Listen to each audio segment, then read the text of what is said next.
Hi, everyone. I'm Catherine Foley, editor of Travelweek, and I'm here with a man who needs no introduction, but I'll introduce him anyway. He is Rick Sasso. He is chairman of MSC Cruises USA. Thank you so much for joining us, Rick. No, come on, Catherine, thank you. And there's always can spare time for you and for any of the press that want to hopefully open up the information flow so people know what's going on and how we're all managing through this tremendous adversity that we all face. Yeah, it's obviously an unprecedented time, and no matter how many times I say it, it still rings true.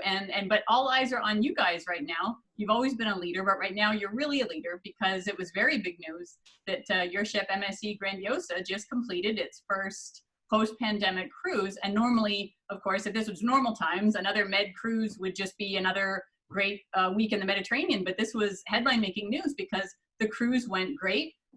There was no incidents, there was no lockdown, there was nobody, everything went wonderfully. So I just wanted to ask you, I don't think you're on board, but can you just tell us what you heard about the mood on board and also how it feels to be a leader with all these eyes on you? It's exciting and maybe just a little bit of pressure. Well, I think first and foremost, I hope everyone is safe and sound. Our listeners and our friends and our families are safe, and we all still need to keep a certain diligence about how we manage. And I think what's most gratifying is that we've kind of set a path now, an evolution for us to, as an industry, certainly MSC, but as an industry, to find the right solutions and execute them and get back to some normalcy in terms of holiday vacations and particularly cruise vacations. So the Grandiosa was a great achievement because it's also gratifying that we've spent months, this company has invested tens of thousands of hours in manpower, executive manpower, recruiting professionals to help us, advise us about science and medicine. And through that process, we were able to get to have a cruise last week, because without that diligence and that effort, I think it would be several months more before we could even visualize how you could do this. And I think our fundamental goal was to go above and beyond compliance, to make sure that we touched every reasonable, rational protocol that needed to be addressed and needed to be executed. Because you can have a plan, but if you don't execute what the plan is, you could have failure. So I think we've done that, and I think the Grandiosa is a good example of that. So the evolution is that this is a starting point. We're glad to be the company that did that. We're certainly thankful that we had zero COVID issues. Getting back to your question, we've already heard from many guests, we've already had reports from the ship from that first week of people that were enjoying their vacation. They found it comfortable. They found all the services that they expect on a cruise to be available to them. They found that our protocols were not annoying, but rather, perfectly designed so we could have a health and safety environment for our crew and our guests. And I think the reports that we've already got, and you'll probably start hearing and seeing them even on YouTube and the rest, you'll see that it was a very well-received version of a vacation, and that we executed very well. That's so amazing. The reports are great. The reports good. have been tremendous. Good, because, when we're in the travel industry, and really, as you said, all these thousands of, hours of person power going into sort of making sure that this comes off without a hitch. But it's sort of once people are on the ship, that's their vacation, and we know that. But they're spending quite a bit of money, as they would with any vacation. And I think a lot of people are wondering, is the vibe on the ship, or is it still a fun vacation? Does it feel like lining up for the grocery store wearing your mask and it's no fun? From what you said, people did have a great time. It did feel like a vacation. I think that's what the message to get out. It does still feel like a vacation. Yeah, that was what we really had hoped for, and certainly that's what the result was. And I think you're safer on a cruise than you are going to the supermarket, the way we've attacked all this, the protocols, mitigation, science, and the procedures have been extensive. So we're very happy that part of it was also done. Guests were very, very happy. They felt like they could do anything they wanted to do. The only limitation is they had to take specific shore excursions, not just random shore excursions, because we wanted to keep that bubble of security. And what's most important is you see that it's contagious from a guest experience. People want to be safe. They want to be around people that are safe, and they want to be with companies or businesses that understand that and want to provide that. And I think that's what was happening on board. People realized, hey, people are all respecting the mask wearing, the social distancing. So it was very well done in terms of giving people a chance to breathe, yes, and have a very, very, very enjoyable, relaxing holiday. Oh, good. Okay, and then that actually, I think a lot of our readers probably would have seen the reports that there were some passengers who weren't allowed to come back on the ship because they had, sort of broken the bubble, and they had not sort of gone off the beaten path with the shore excursion. And I think a lot of agents especially would be nodding their heads to say, like, yeah, I mean, you've got to stay within that bubble. I mentioned the court of public opinion. There's always people have an opinion about everything, of course. Was the feedback that MSC got from that move negative, positive? Were most people fairly understanding that those passengers would be denied boarding? I think that everybody, other than the couple or the small family, yes, were delighted that we would be so rigid and so specific. And people make mistakes, and obviously this family made a little mistake, not realizing how important it was for us to protect this whole, health and safety environment. And so they accepted it with what it needed to be. Sorry, you can't reboard the ship. And I think everybody that read about that or was near that were going, bravo. Yeah. Because that's what has to be done, as I said earlier, to execute is the more important part of the protocols. And yeah, that headline might have been the most powerful part of all the work that went into that cruise. That is almost the best possible headline that you could get, because you're right, it shows that MSC is taking it seriously. Nobody wants, a travel company who's like, well, we'll just look the other way. No, this is serious. I'm kind of glad it happened on the first cruise, because that sends a signal out to everyone else that that's what the customers need to do, and that people shouldn't look for mischievous ways to get around protocols. The whole idea is the health and safety, so the protocols are there for a reason, not to restrict anybody. And there's many shore excursions. We've contracted with all local providers who are following our rigid protocol about testing, about cleanliness and so forth. So we need to keep people in those bubbles, but the variety of excursions are pretty much what everybody does when they reach these type of ports of call in any cruise environment. So we're able to give them at least that variety that will give them the experience they look for. Okay, and that's good. And that's, and I know it's on a lot of our readers, travel agents' minds, and the consumers is there still that variety? You're right. It's not just this is the one shore excursion you're allowed to do and you can't do anything else. There's still got to be options. No, there's options. And also, again, this is very premature protocols that are above and beyond. As this virus evolves and we get more under control as a society and as a science, some of these protocols may not be necessary to just keep going. So this is the beginning. And as we see this and manage the virus, I think you'll see a lot of the protocols be managed a little bit differently and allow us to expand even further. Like I said, there's an evolution at stake here. And unfortunately, it's in a very, very good forward posture. That's great.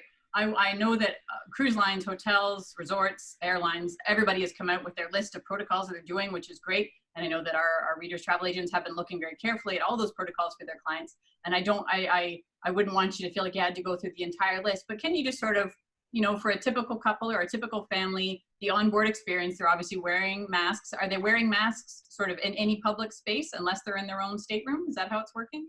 Well, pretty much there is some flexibility, but anytime that there is a difficulty in social distancing, then that mask is required. Okay. And there will be occasions up on deck and outdoors and things where it's not required. But many of the public venues, of course, just like in the restaurants today, those who have opened up, you may need it to get around or near the restaurant, and then you don't need the mask as you're sitting in the bar or in the restaurant. So we're following it as more precise as we think is necessary, because that is one of the key, let's say, preventions, is the mask. Yes. That is, in fact, I was in Disney World with my grandkids 10 days ago, And they were specific about the mask wearing and social distancing, not so much about, cleaning surfaces and things like that, because I think that the criteria of the mask is a very fundamental way to prevent, this thing from spreading. We start out before the people leave home. So there is messages to them of what they can expect and what they're going to need to bring with them and what's going to happen to them when they arrive at the pier. And that we've staggered the arrivals at the pier so there's no social distancing challenges. That they will get a COVID test, immunofluorescent COVID test. They will get temperatures taken, questionnaires.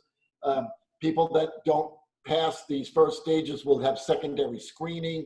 The tests are done on board, so you can wait maybe an hour and a half in the terminal before you're allowed on board. Our crew are tested 3 times from when they leave home to when they first arrive on the ship and after a few weeks on board. So we pretty much have this thing, isolated. All the housekeeping, cleaning materials, the air circulation, surface cleaning, training. You've got to train your crew. Yeah, that's right. They're the front line, aren't they? They're the ones doing all this stuff.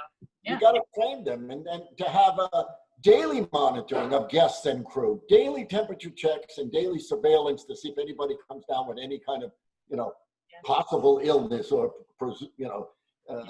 a suspected illness. So, excuse me. So it's pervasive. I mean, it's thorough. That's why I say above and beyond compliance, because many of these things are not even required yet as far as what we think the protocols will or should be. So we've done a good job with that. And I congratulate our entire management team in Geneva and in London and around the world for working 20-hour days for 150 days to get here. Wow. The first few weeks, we're getting our passengers home. The next few months, we're getting our crew home. And now we've focused entirely on how do we get back to service. And one of the more important benefits of all of this, we want to bring people back to work. Our crew members, travel agents, people that provide services to the cruise sector across the globe. We want to get back to work. And I think this is a stepping stone for that to happen. So we're very proud to be part of that stepping stone. Well, that's great. I wanted to mention, obviously, we're talking about the MSC Grandiosa and just also the MSC Magnifica, and it was scheduled to be doing some itineraries that included some stops in Greece. And so because there's been some new sort of travel restrictions / regulations come in, those departures have been delayed. Can you just tell us a little bit about that? Yeah, it's the Italian government had re-advised a little bit their policy protocol as it relates to people coming in from Greece. And so if we were to sail and the cruise was going to Greek ports, coming back, there was a whole additional a set of protocols that would be difficult to follow at this stage. So it was better just to delay that by a month. So the first cruise will be September 26th from Bari and doing the Greek islands. And that was smartly done. I mean, we had to do it. Yeah, it's disappointing to cancel a cruise just, days before the sailing, but we didn't want to have to find a way to juggle between the Italians' new rule regarding that. And these things will evolve, and we're ready to take, whatever action necessary to keep it up. Okay, good. Okay, and I think I know that in speaking to agents, everybody's just trying to keep a handle on, the changes in booking policies and all the dates. They're just happy that a decision gets made. They just want to know, and I know it's so tough for the suppliers, for anybody, airlines, cruise lines, to sort of make these decisions, but they just want to know, what's the decision? I will tell my clients. Obviously, Canadians aren't traveling yet, but that day will come. So we can't wait. Is there any bright side to this whole pandemic? One story I wrote about today was obviously rediscovering the value of a travel agent. That's a huge upside. And I think we, the pandemic is quite the burden to have to deal with to get people to learn that lesson. But from your point of view, is there any bright side to this whole crazy situation? Yes, there is, and some profound ones, actually. So just on the general, Napoleon Hill wrote back in 1937, in every adversity, there is a seed of equal or greater opportunity. And if you think about life, personal life, professional life, it is true. When there's an adversity, you need to actually look for what the opportunities they may come from that. And certainly one you just mentioned, there is no doubt that our travel professionals will become more valuable in terms of people seeking information and wanting to get advice as things change and move. And it's very difficult to do that online, as an example, but people can get some knowledge and some references from professionals that have educated themselves about this whole thing. One of the more profound ones for me personally is when you think about what's happened in the last 5 months, that every country around the world, every scientist, everybody involved in medicine, everybody involved in epidemic, whatever, have all come together trying to find a solution to something very damaging to all of us. And I believe within that, there will be discoveries of other types of medicines or therapeutics or even vaccines for other than COVID-19 that will give us all a more healthy environment tomorrow than we had before Corona. So I believe that you've never seen unprecedented focus. You've never seen it before in any category, let alone medicine, where the whole world has gotten together to try and solve this problem. And I think there are benefits to that or opportunities to that that are just profound. And I think we will see them as the months and years pass. Okay, the solidarity is amazing, and I think that's giving everybody strength. You're right. Just to see everybody, the common good, you know, everybody does come together. There's a few people who may not want to wear the mask, but otherwise, everybody, the common sense has actually been pretty pleasing to see. Well, you see in the movie Armageddon, those who have seen the movie Armageddon, the whole world came together to try and solve this problem of a meteor coming to crash to Earth. And it was unbelievable. You know, of course, it's fiction in a sense, but it showed what human nature does when we all face the common enemy, the common challenge. Yeah. This is one of those times when we do. And it's a worldwide common challenge that we're all facing. And I think the camaraderie of how people have gotten together is extraordinary. I agree. It's wonderful to see in a very crazy situation. I totally agree. I just wanted to also say, this is something that as the months go on, a lot of cruise lines, obviously with CLIA, with the US-based cruise lines, had said that everybody's going to pause until the end of October. The CDC still has the no sail order until the end of September. That could get extended. It already has been extended. MSC, obviously with these cruises, it's very much in the med with European passengers. But it's something that MSC could have sat on the sidelines and it could have, you know, just waited this out. Obviously, there's huge amounts of money at play, but there's sort of a risk to staying on the sidelines and there's also a risk to jumping back in. Can you just talk about MSC's decision to put itself back out there and say, yes, we're going to give this a go. We could sit on the sidelines, but we want to get back out there. I think it goes back to, we have a responsibility to all of our employees. We have a responsibility to anyone connected to the services of our company, of our cruises, whether they're florists or food providers. So I think that's the compelling reason. We need to find a way, and we didn't mind taking the risk, if that can help this move a month earlier, 2 months earlier, 6 months earlier, whatever that is, we're going to get people back to work.